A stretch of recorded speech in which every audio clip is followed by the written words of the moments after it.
If you're like one of my med school friends who are coffee addicts, you might be familiar with the feeling that you need that first morning coffee, otherwise you can't function or you'll get a headache. Or when it is mid-morning and you're already craving for your second or third cup of coffee because you're already tired and ready to call it a day. Or you're actually on your fourth or fifth coffee today and accidentally your hands are shaking and your heart is actually beating out of your chest. So this is what most of my colleagues were like during med school and now as doctors. So how did I manage to survive med school and now working as a doctor, sometimes up to 15 hours a day without any coffee? Hi, my name is Hugo. I'm a study performance coach, a doctor and ex-pharmacist based in New Zealand. When I don't talk about study tips, I like to talk about useful real-life skills that school have forgotten to teach us, but can help us lead better and more fulfilled lives. And today we're going to talk about why we don't need to be relying on coffee, 3 key principles that I use to help me survive medical school without a single drop of coffee. So I've never been a really big coffee drinker, but the thing I really like about the coffee is the smell. So this is a cup of coffee that my wife had drunk earlier, and I have this really strong urge to just sniff the aroma that is actually left inside this cup. I know it's a really weird habit, but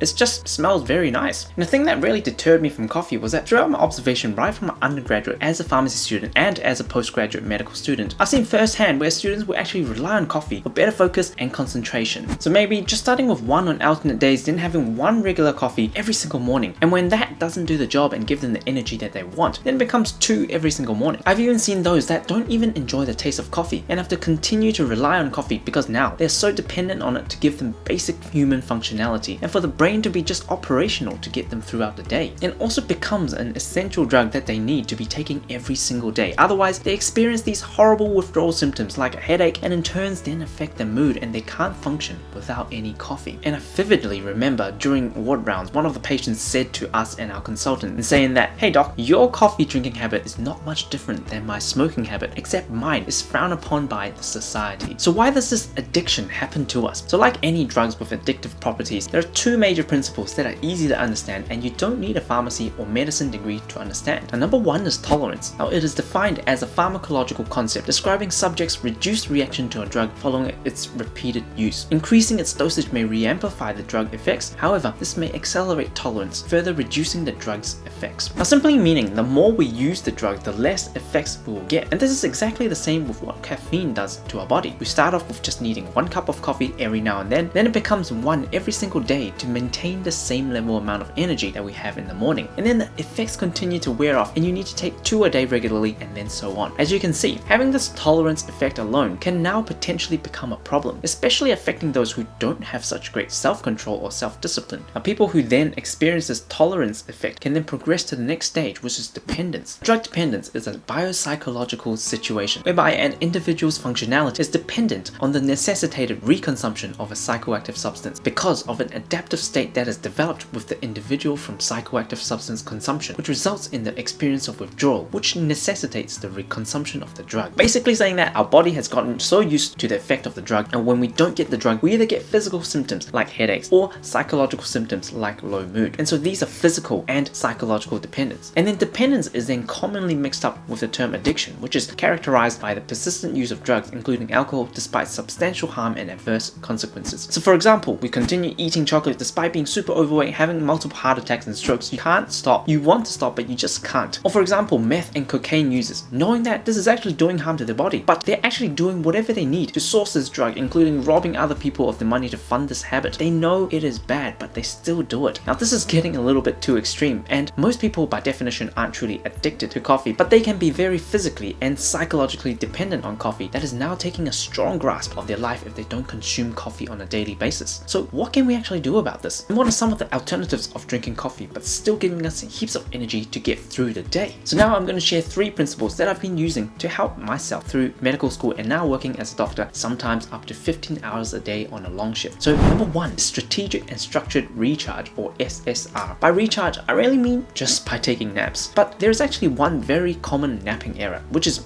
oops, I slept too much. You know, when you plan for a quick 10-minute nap, but you either miss the alarm or you keep on snoozing alarm until the alarm gives up itself, and you end up waking 2 hours later feeling all groggy, plus you're not able to sleep later that night because now you've taken a long nap unintentionally. But it was deliberate when I was talking about the strategic and structured part of it. If you ever taken an unplanned nap when you were tired, there's a high likelihood that you wake up either sleeping too long, you feel groggy, or you've set an alarm for too short of a period that you wake up not feeling recharged at all. So why does this happen, and how can you take take a strategic and structured recharge. So in order to do this, you need to have a basic understand that we each have our own sleep cycles. As we fall asleep, we go through deeper and deeper sleeping stages, and when we wake up at the wrong time in the midst of these very deep sleeping stages, we end up feeling very groggy and our brain fogs for the rest of the day. And when you sleep for about 60 to 90 minutes, you slowly come back up from these deep sleeping stages to a lighter sleep stage called the REM sleep. According to the Sleep Foundation, REM sleep is believed to be essential to cognitive functions like memory, learning, and creativity. Basically, it's your brain trying to consolidate all the learnings you've had throughout the day while you're rejuvenating and recharging your energy at the same time. So arguably, taking an SSR that is strategic and structured makes you end up being more productive, as you're now consolidating all of these learnings for today and you have more energy to plow through the second part of the day. And this nicely leads on to number 2,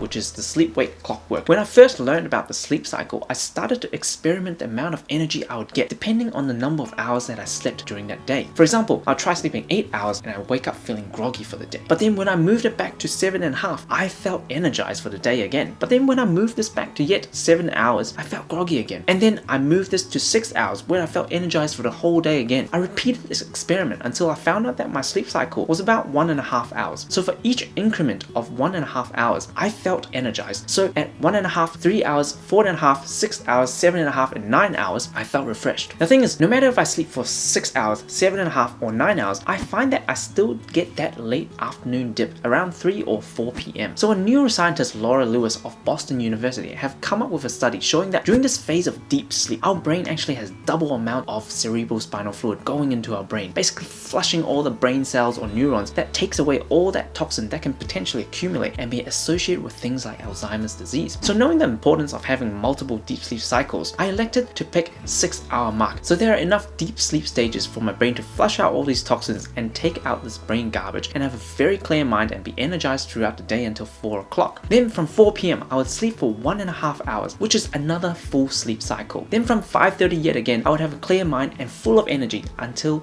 at least 1 or 2 a.m. I find that this is quite good because I know that I'm naturally energized throughout the day without needing any coffee. Then when I finally do the strategic structured recharge, I know that I've completed a full sleep cycle and have consolidated my memory and refreshed my body, ready to tackle the second half of the day naturally without any coffee or energy drinks. Now just making the simple adjustments have changed my life since then, and having a better grasp control of my own personal performance and energy while having an ongoing sustainable way of maintaining this high level of energy indefinitely. And now to number 3, which is the regular 80 or Hachi Bu. Now this adds even further towards your peak energy and peak performance. Now I don't know if you've ever come across this during your lunchtime, or you choose to have a big burger, a big steak, or a big creamy pasta. And this lunch is so delicious that you couldn't help yourself to eat to 110% full. Then when you go back to your workspace and you try to study or get work done, you now have this afternoon brain fog that you actually can't get any work done because your body is busy digesting this food and now you need a big nap. Now Hachi Bu, or just eating 80% full, originates from Okinawa, Japan, one of the world's blue zones or exceptional hotspots where people live extraordinarily long, healthily, and happy lives. So for every 100,000 inhabitants, Okinawa has 68 centenarians, or people living to 100 years old, more than 3 times the numbers found in US populations of the same size. Now research do show that it takes about 15 to 20 minutes for your brain to register that your stomach has reached capacity, and eating slowly by practicing Hachi Bu actually helps short circuit this. So in other words, if you stop eating when you think you're 80% full, you're likely actually 100% full and your stomach hasn't communicated to your brain yet, so you just don't know it yet. Not only eating 80% full is associated with people who are living longer in Japan, your body actually needs less energy to digest this extra food. When you do the opposite and you eat to 100% full, your body needs to direct more blood flow to your stomach and your small intestine to digest all of this food. This then shunts all the blood away from your brain, and that's why you're feeling tired and groggy and you're unable to keep a clear mind for you to have peak energy and focus. I believe by applying these 3 principles, number 1, the strategic structured recharge SSR, the sleep-wake clockwork, and the principle of the regular 80 Hachi Bu, has been a key for me to perform at peak performance naturally without a single drop of coffee or energy drinks throughout my medical school and currently working as a doctor. If you like this video, make sure to also check out this playlist for more real life skills and personal development that school has forgotten to teach us. And I hope you have enjoyed this video, and I look forward to seeing you in the next one.